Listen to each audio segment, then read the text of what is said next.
Hi friends, good evening. I have a friend over who is a working mom. She's a professional, so she devotes her day very beautifully between her home and her child and is able to strike a very beautiful balance, which I find very few people in number get right, and she's managed to get that right. And you want to say hi to people? Yeah, of course. Hi. Hi, everyone. Hi. And I'm going to shoot off a few straight questions to Vimy and let's see how she does on this rapid fire. So, Vimy, are we ready? Yeah, ready. Okay. So, I'll ask you a few questions and I would expect few direct answers. Okay. Okay? And be loud because people should be able to hear you. All right. So, between love or money, what would you choose? Love. Why? It keeps you going. Money is just coming and going. Okay, so she's clearly not from Gen Alpha, Gen Z, or the millennial. She's a generation prior. Okay, interesting. So, would you choose to adjust or walk away? Adjust to some extent, definitely. How? What is that extent? Where do you draw the line that I will adjust only till here? Wouldn't know like that because not possible in practical life because walking away is very easy to do and adjusting is difficult. Is it okay for me to ask you that I would think that rather adjusting is very difficult to do and walking away is actually not as easy? Did you say the same thing actually to me? Depends like what the situation is. Okay, interesting. So nowadays we're seeing a lot of new culture of living. I would like your views because you've also probably seen children. You've crossed that age where children are to get married, and I would like your views on whether premarital living or postmarital things to do works. See, both the things have their own pros and cons because if you are living in, definitely you get to know the other person very I mean in a very clear manner, and whereas you don't have any options left once you're married. So, and the generation today, I think it's not a problem at all if they're living together before they get married. They get to know each other better, I think. That's very valid. Gone are the times where the girls would just adjust and the boys also would just adjust.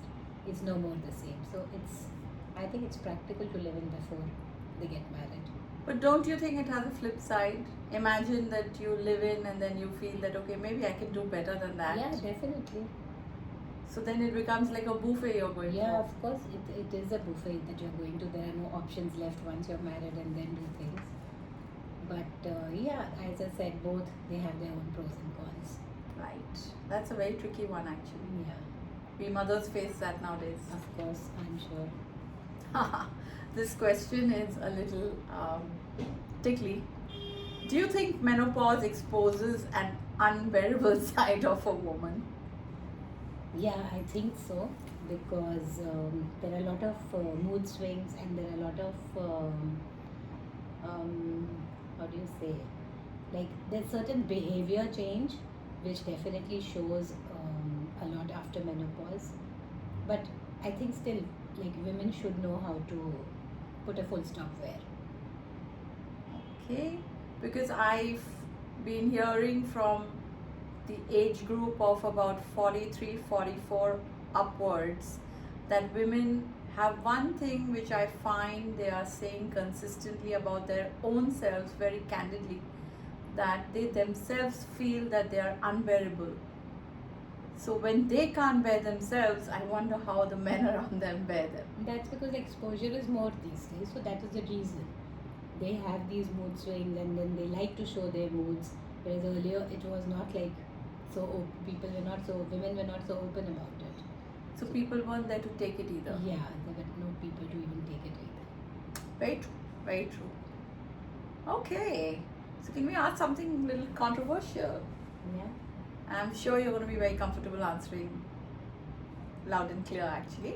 What is your view on multiple partner these days? It's horrible. Why? Does it Because- not connect to what you just said about 2 minutes back about let's explore, let's scout?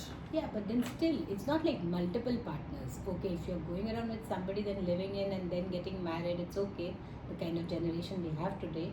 But yeah, definitely not multiple partners. Then it's like there's no point of just settling down in life. Then you just like go enjoy yourself and never ever settle down. No commitment No theory. commitments. So we're clearly coming from a era where we're against it actually. Yeah, not against it. Yeah, but not in favor of it either. That was a very smart way of saying the same thing. Good job, Mimi. Do you think it is appealing as a woman to be too hot or to be too cool? Mm. Yeah, it is appealing To be? to be hot. I think. So you say that being hot is preferred more than being cool. And why is that? Depends on what hot you're trying to say and what about like the cool word that you're trying to use. What is it in your opinion?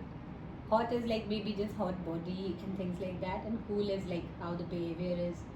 Like I'm a cool mom, I'm a cool woman, this, that. So a hybrid would be a good option, right? A hot Yeah, definitely. body with a Of cool course, head. Of course. Right. Excellent. Okay. So text or call? Call. Why? Because text is like mostly misunderstood. Left to a lot of interpretation. Yes. Great. All girls trip or a traditional family or couple trip?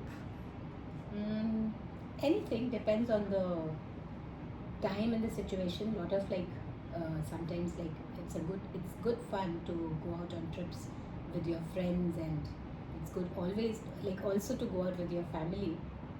So that is like just an open thing. Okay. A cocoon family life or independent financial life? Again depends who wants what. I'm not getting a straight answer from you. Like there are a lot of people who would give away everything just for a cocooned family life, and there are women who want like a good financial independent life. So it really depends from person to person what they want.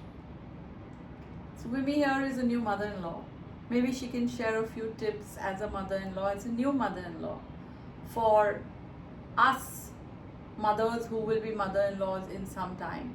Maybe 3-4 tips that you might want to share as to what are some of the don'ts more than the do's that we should be doing. Yeah, never think that you've become a mother-in-law. Always think that you got another child in the house. So just be a mother to one more child, and that's how you can just maintain a very good relation with your another like child you're getting in the house. I won't even say a daughter-in-law because I don't consider my daughter-in-law as a daughter-in-law. I love to look after her the way I love to look after my own son.